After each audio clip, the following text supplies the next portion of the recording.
All right. This is a 1990 Honda Acty Street G. It is my personal vehicle. It's my daily driver for the last 2 years. I'm going to do a walk around, an examination of it, and talk about what it's like to live with one of these as opposed to just how weird and unique it is. Although, of course, I'm going to talk about that. Anyway, this is 1990 was the first year that the engine displacement limit was upped from 550cc to 660cc. It doesn't really make that much of a practical difference, but when you're working with such small displacement numbers, and every little bit helps. So you see back here, Honda saw fit to put a badge, so it's 12 valves, it's a 3-cylinder, 4 valves per cylinder, 660cc engine. It's actually closer to 654 or so. But, 660 sounds a lot better. Anyway, it's a K-Class van from Japan, so there's specific size requirements. It has to be only so long. I don't know if there's a height limit. Anyway, so long, so wide, limited by engine displacement. And then what that allows you to do in Japan is pay less on taxes and registration, and it makes it cheaper to own while in Japan. The reason that these usually don't see any work when new outside of Japan is for that reason. And Japan classically has much tighter and much more dense urban areas than anywhere else in the world. So that's why. Anyway, United States, which is where I am, you have to wait 25 years before you import anything that wasn't originally meant for sale in the United States. But if you pay the time and you wait, you can import and register and drive whatever you would like without consequence, with the exception of California. So if you're in California, unfortunately, you have CARB to deal with.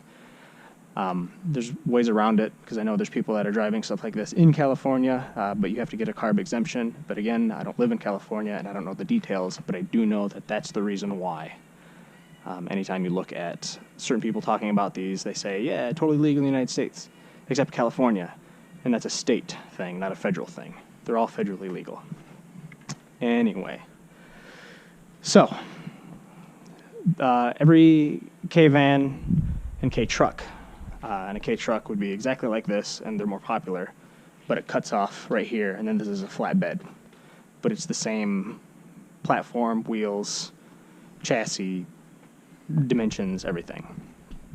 The street version of the Honda denotes more passenger use as opposed to commercial use, because most K-Class vehicles are used for commercial purposes. So here in the United States, you see a white panel van, usually like an Econoline or Express or a Transit these days. A white version of these would be just as common in Japan. So there's nothing inherently special about them at all if you're in Japan, but they're wholly unique here in the United States. Anyway, this doesn't say Acty anywhere on it, on the body. It is what it is, but it doesn't say it anywhere on it. All it says is street, and this is a street G. I know there's street Ls. This, I believe, is one level below the highest trim level you could get at the time. And it says street again. But what that means is it's for passenger use, so it's more comfortable. Mine does have air conditioning that does work, and it's excellent. It's pretty comfortable. It rides really nicely, and it feels like a late 80s, early 90s Honda. It's the same stuff. Anyway, everyone has, at this time, all the vans look really similar. They just differ mechanically. So they're all cab over wheels, so you're always going to sit on the front wheels. That one over there was made during the same sort of time. That's an 83. And likewise, you can see that you sit on the front wheels. The difference with Honda is they elected to put the engine, most engines of K vehicles are right behind the front wheels. So you sit on the engine. That one is like that. The engine is just behind the front wheels. Honda elected to put it back here, so the engine is just in front of the rear wheels. And what that does is it gives you a lot more space up here because there's nothing except the floor that you're sitting on and some piping and tubes and the suspension and wheels that you would sit on anyway. So because of that, it goes up, and then there's a lift right here, and all of the mass of the vehicle is back here. It's transmission, engine, differential, everything. All K vans from this time, again, looking similar. They all have dual sliding doors, so it doesn't really matter which side that you drive on because you have a sliding door on either side. They all have the same sort of similar dimensions, same kind of like front nose. It's just visual details that are different. The Acty has 12-inch wheels. These tires I actually bought here in the United States off of Amazon because they happen to be identical to the tires that in a stock Geo Metro would wear. So tires specifically for the Acty are very easy to get. Just order off on Amazon. And then my delivery woman had them in one arm, and she just tossed me my tires. She said, "Here you go." Things I've done to it, I like to keep my things OEM stock, especially for something like this, because it's weird enough already, and it's just how I like to do things. So the only thing that I did, embellishment-wise, is it did come with wheel covers, plastic OEM wheel covers that looked nice enough, but one of the rear ones was cracked. And looking to get a replacement for them, because again, I like to keep things stock, was about $130 just for one, and I wanted to get all four because the other three were, well, 25 years old. But that's way too expensive. So then, if you take the covers off, the wheels themselves are black, and you don't get center caps because there's a wheel cover that goes on over it. So what I did was just get new lugs, and then I ordered these from Japan. They're just center caps. On the commercial versions, they don't come with wheel covers, and these will be silver. Just the pressed steel, and these are sitting on the inside. And then when I ordered this from Japan, the gentleman that I was working with didn't want to sell me them simply because he wasn't sure if they would actually work. So I had to actually convince him more than you'd think, just to sell him, for him to sell me 4 of these. And of course they fit just fine. So this is how I have it. It's still stock. It's just this being black and this being silver, and these being silver is the unique part. This is your gas filler right here. There's a button inside, you click it. And because access to the engine isn't as easy as something like this, because any normal K-Class vehicle, you just lift the seats up. You can access the engine. There's usually a panel in the back. Here, the engine isn't back here, and instead it's in the bed of it itself. So there's a panel with 4 bolts that you have to lift off in order to get to the engine itself. However, Honda, being the engineers that they are, made it to where you don't actually have to lift the hood or the panel in order to get to the engine. So right here is the oil fill.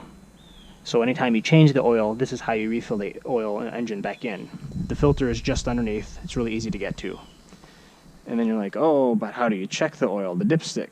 Well, Honda put it right back here. So just behind the wheel back here, it's a screw top. Type small dipstick.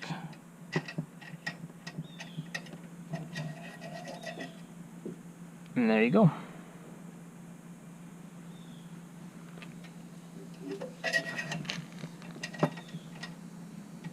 Nice of them.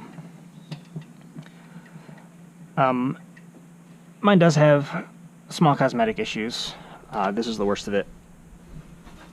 The stripe is chewed up, and I've got various scratches. This is well used. It's kind of high mileage for a K-Class vehicle, K-Van, especially from Japan, because vehicles tend to have lower miles there. And this, I've got a lot of this sort of stuff. Chunky, surfacey, rusty type stuff. This is the worst of the worst. This actually goes into the panel. This is just a panel. There's nothing back here. So to repair it would be fairly easy. It's just this metallic, sparkly Honda color. I'd have to look to see what ticket that is. But as you can see, this got chunked at some point and then just slowly corroded away. But that'll be easy enough to repair, again, because there's nothing here, and it isn't actually going through the metal either yet, so that's nice. Otherwise, everything else is good. There isn't any rust on any of the like pinch panels or the arches or any of the other stuff, or inside of the oil filler or gas filler. Do have some dents on the back, and this is pretty common on them too, as I've seen. I don't know if like lifting it and it hits things, or if simply just backing up. But I've got this is probably the biggest dent I have, and you can see it's just hammered in, and various little scratches and nicks, especially down here. And it looks like whoever had it before used a touch-up paint that wasn't quite matching to cover it, but I don't mind. Some scratches from loading.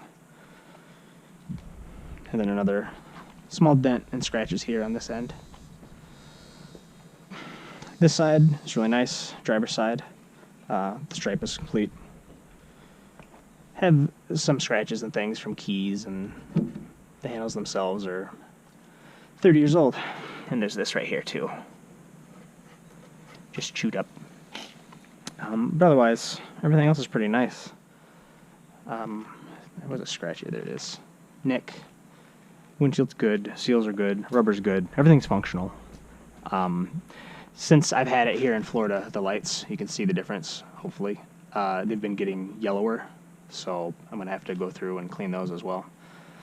This is a custom plate I had made. I don't remember where, like licenseplate.tv, I think is where I got it. It's a replica of a Japanese K-class plate. The reason why is because every vehicle in Japan is going to have a place specifically for a front plate, because Japan itself requires a front plate. Here in Florida, I'm one of the few states that doesn't require a front plate, so I have nothing to put here. Behind here, there's just like a plastic thing within the bumper. So I had this made. This is a prefecture where Honda is headquartered, 90 Acty. Like imagination.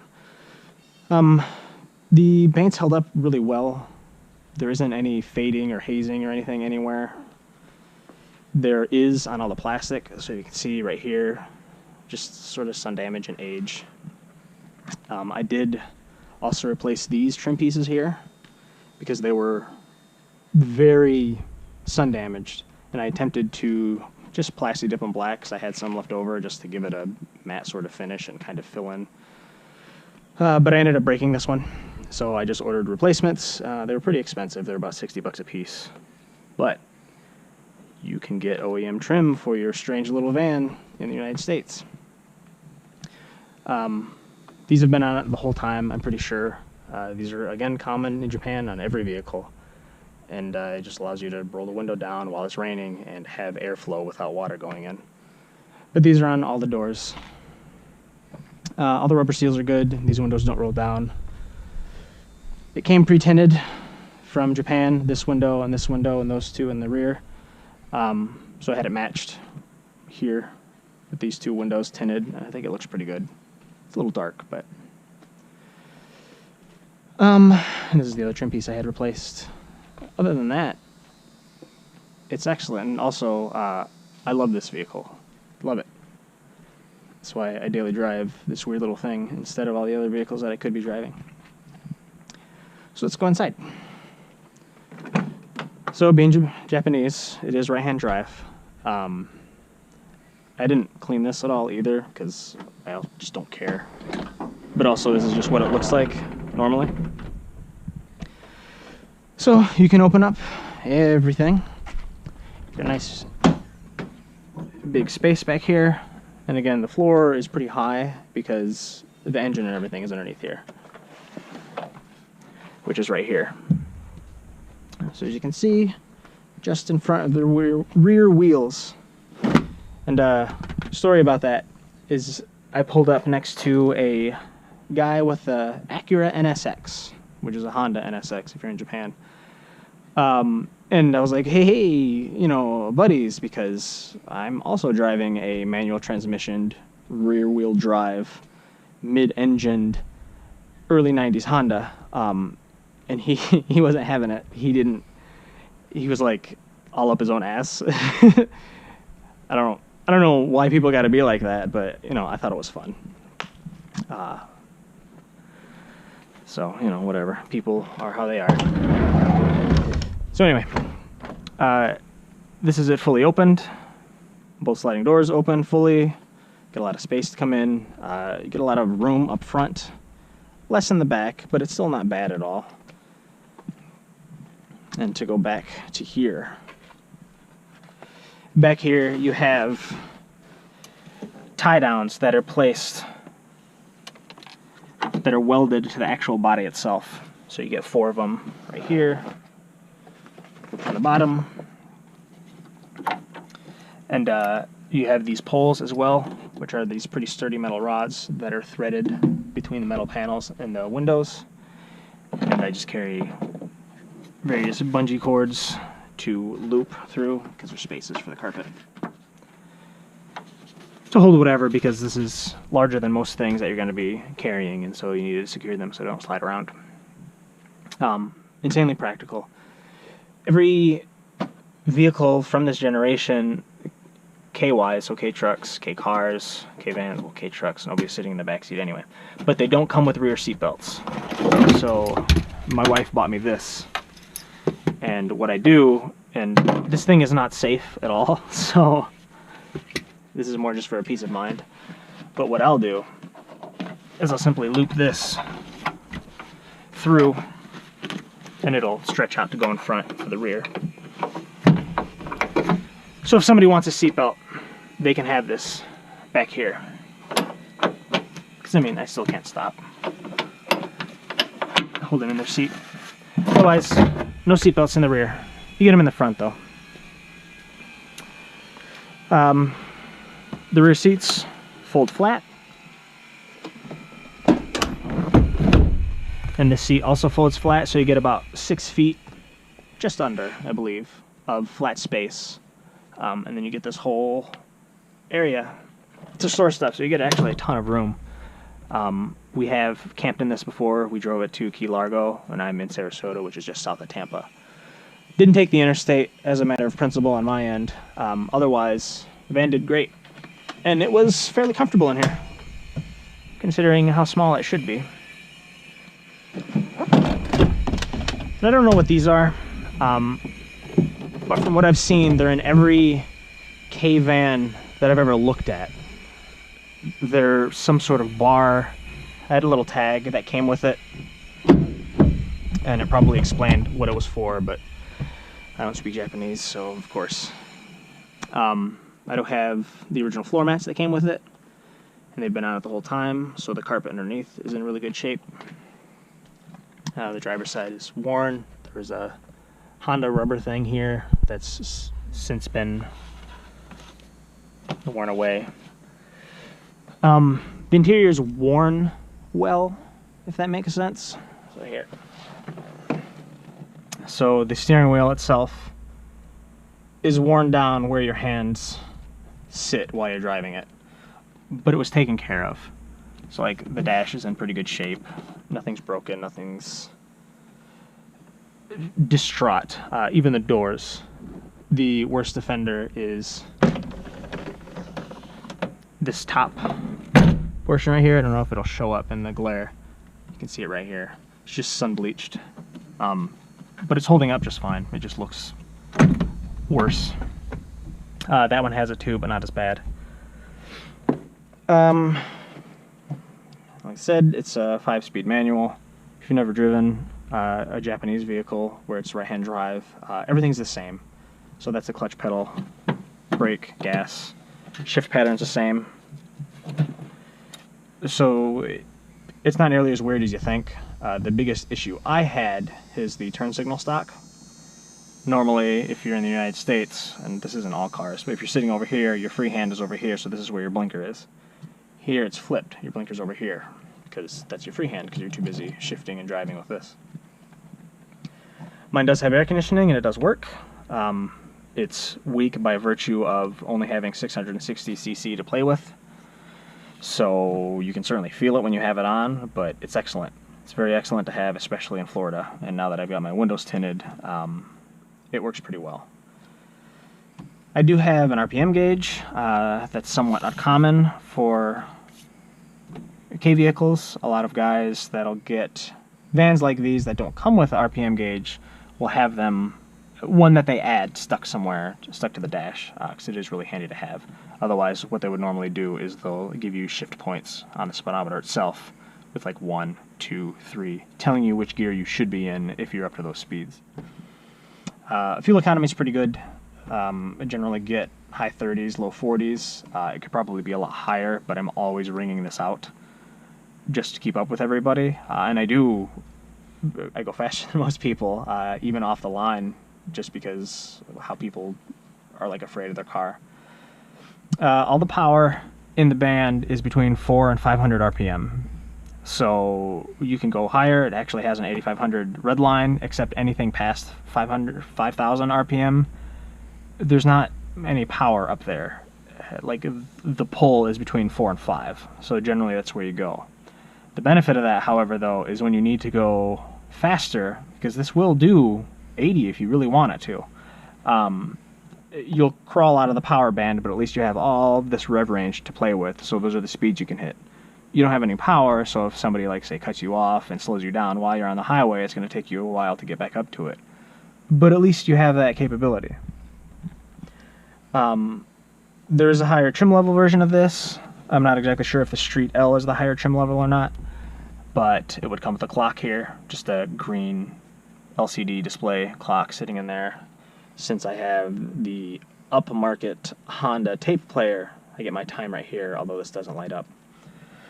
And then you get dual sunroofs. I do not have them, and that's kind of a bummer, because I think that would be kind of nice, but not this one. You also don't get a switch to click the mirror to dim headlights, so that's something to deal with.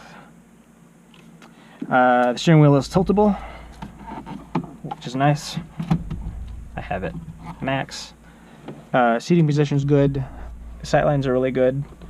I'm just over 5'9", and I have the seat all the way back, so it's totally comfortable. I don't feel cramped. It doesn't feel small. It feels comfortable.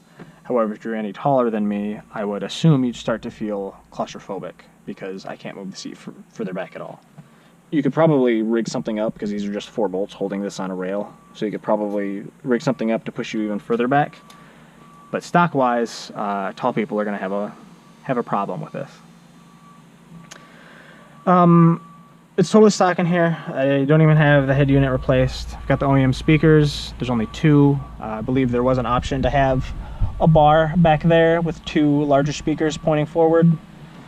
I don't have that option. I am going to replace this with a different head unit, but I'm going to keep this because it looks good in here, and it's impossible to find a head unit that doesn't look like a 90s rave. The glove box is large enough to hold a flat sheet of 8.5 by 11. So you can see it fits perfectly in there. The vehicle is driver-centric. You'll notice the vents here. There's only 3. There isn't one over there, either because of space or because passenger doesn't deserve it. So it's just an incident of driver-centric. So if I flip on the air, I can get 2 vents to play with, as opposed to the passenger that only gets 1. One of the options that this van does have is a rear heater option. So this button right here, if I press that,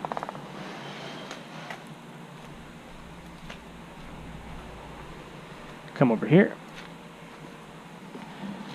there's a heat exchanger in here tied into the cooling system that will kick on. There's only 1 speed, and you can't control the temperature with it, but it blasts out some pretty severe heat. This van's actually really good when it comes to heat. Not that I particularly need that here in Florida, but it is pretty nice when I do want it. The only use I've actually found for this is anytime I go pick up takeout that's kind of far away, I can drape a blanket here and I can just have the heat blast in, and it actually does a pretty good job of keeping whatever I have warm. Passenger space is pretty good. You notice that there's a tunnel right here. The reason why is because the radiator is up here, and it has to pipe everything back here, which is why we can tie into the cooling system. If you've watched regular car reviews, he reviewed like an '88 van that somebody in Virginia, I believe, has. And he got a lot of things wrong about that. First, it's not pronounced key, it's pronounced K, Keishidosha. It's just and the license plate on the van he was reviewing even spelled out the joke for him.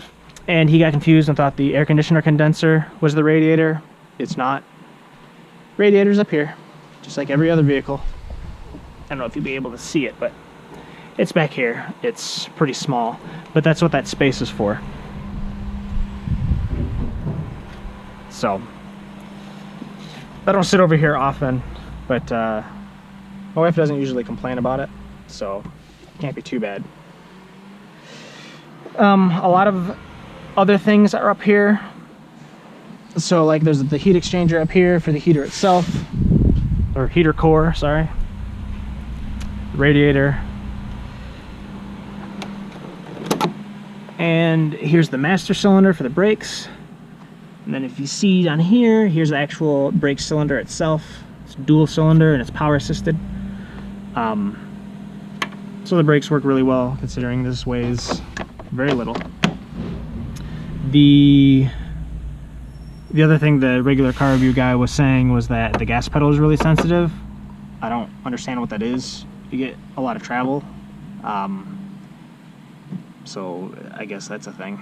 The steering column, no heel toe braking because you would be able to swing your foot over. However, you're not going to really be doing much in here. The steering is manual.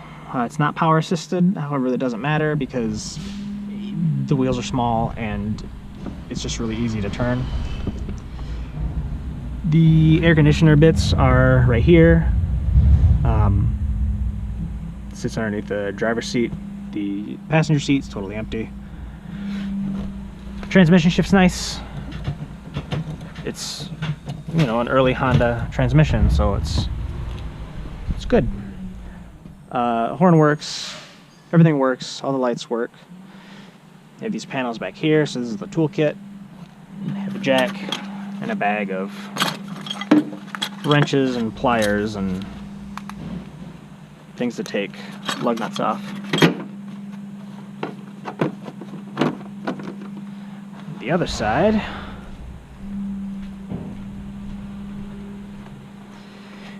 under here is the windshield washer fluid. I just use distilled water. And then the coolant overflow tank. It's all the way back here, even though the radiator is up front. And then you can't see it, but back here is the heater for the rear seat. That leaked on me when I had this.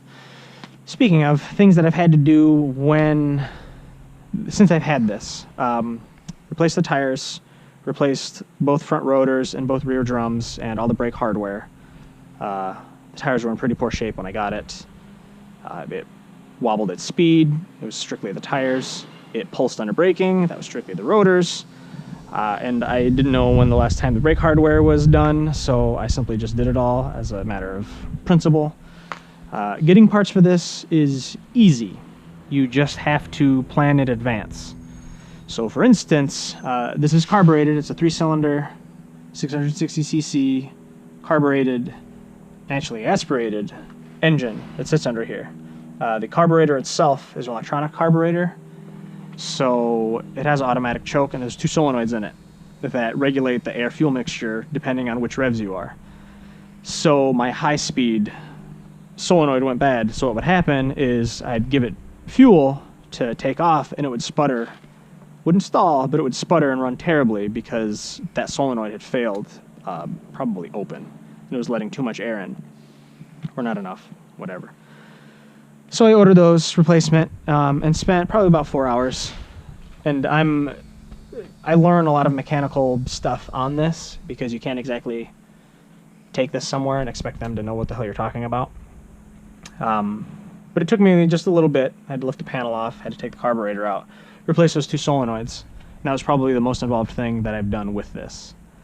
Otherwise, flush the brakes fluid, flush the coolant, just did some various checks. There's a rubber boot in here on the steering rack that was torn. It's an accordion style, so anytime you turn left and turn right, it compresses and expands. that was torn. I replaced that, and you just have to lower the steering rack, undo some bolts, and slide it off, and then slide the new one on. Re-greased it. Other than that, it's been absolutely excellent. Doesn't burn any oil, doesn't leak anything. It runs cool. Air conditioning works. It's smooth. It's efficient. It's incredibly easy to park, and it gets a ton of attention. It's the other part. If you want to get something like this, you should. They're pretty inexpensive to get, but you have to have a certain personality with it because people are constantly going to ask you about it, and especially something like this. So this one is a Daihatsu. Daihatsu wasn't sold in the United States except for, I think it was like 2 years. We got the Rocky and the Charade, I believe. So that one isn't well known. So people see this and they just assume it's a weird foreign van. This one, though, has this badge, which a lot of people in the United States really like. So when they see a weird little tiny van that has a badge they recognize, they want to ask you about it. And some people will be like, "Oh, I remember these," after they ask you how old it is, because people are always surprised. But I think it's more to do with they just don't know what it is, and so they're trying to place it. But yeah, you'll have people that pretend like they know what these are like they've been sold in the United States the whole time. And they haven't. And then you'll get other genuine people who are like, "Whoa, I haven't seen those since I've been in Okinawa," or whatever it is. Usually military types see them, and they talk about how much they liked them and how useful they were. Or you'll get other people talking about how a lot of these make their way to various island nations and like Indonesia and Jamaica and stuff like that. And they talk about how dead reliable they are, and it's true. They are. They're built simply, and they're well engineered, and especially for an early 90s Honda. I mean, that's pretty much the new classic car, right? An unmolested Civic, or an NSX, or a Supra. Anyway, the other party trick, I guess, that this has is you have dual sliding doors, both sides, and you can roll this down. But if you just sit here and you twist it down, you get stopped. There's a lock. Right here, there's this little tab. It says pull. You pull it out, and then you can continue to roll it down. I don't know exactly why that's there, but it is. So these windows fully roll down.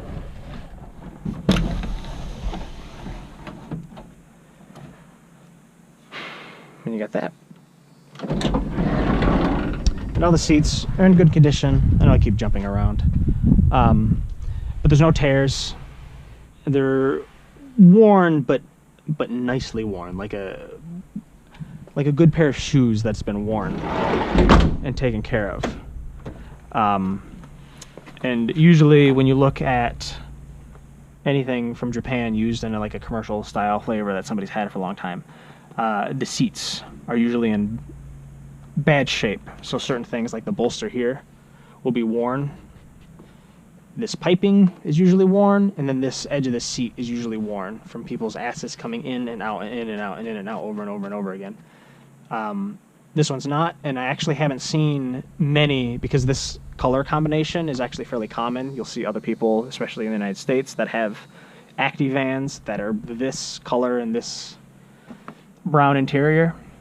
They seem to hold up really well, so I guess Honda just engineered it nicely in order to last. But on the commercial grade ones, usually gray and white, and then this will be a solid bench seat as opposed to two independent ones with armrests.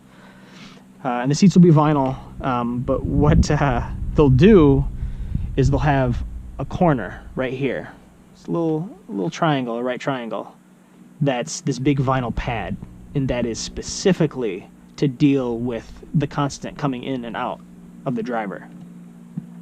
Doesn't look particularly comfortable, but then again, you know, when I had this must have been serviced at Honda its whole life, because, well, it has 146,805 kilometers on it now. When I got it, it was about 140, maybe 138. I don't particularly remember. But these are oil changes and manual transmission fluid. And I've actually looked at this to read it, but I'm guessing what this one is when the fluid was changed and when it should be changed again.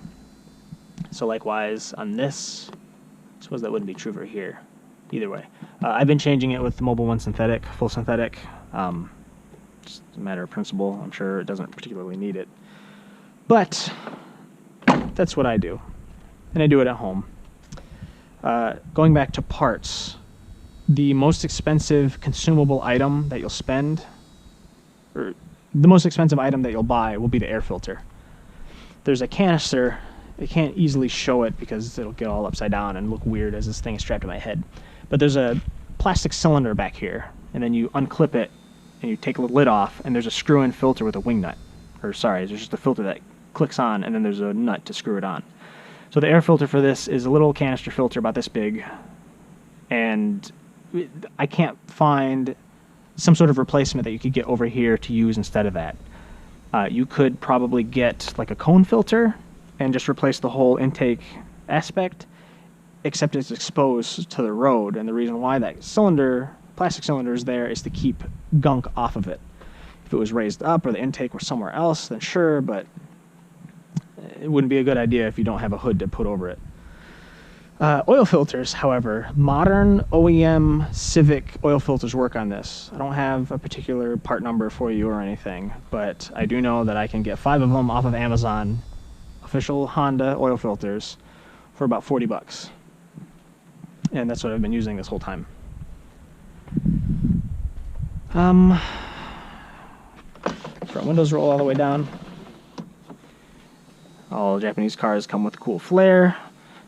So I guess I've got a neat Honda branded flare. That's pretty much it. Get a rear wiper. All the fluid, wiper nozzles and everything work.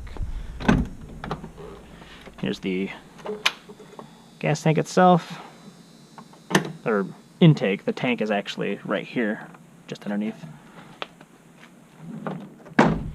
And then that oil cap, you have to lift it. And then here's a little tab that says oil pull. And that's where you put in your oil. And then, I know I showed it already, but if you want to do the coolant, it's back here. In this overflow tank.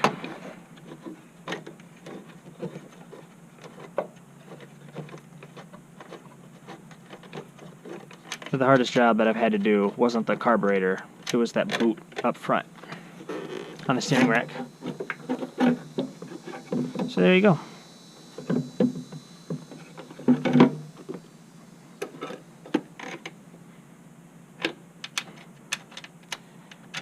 And I showed you the master cylinder, which is up front.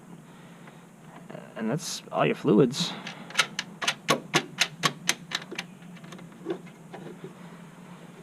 So, let's take this for a drive.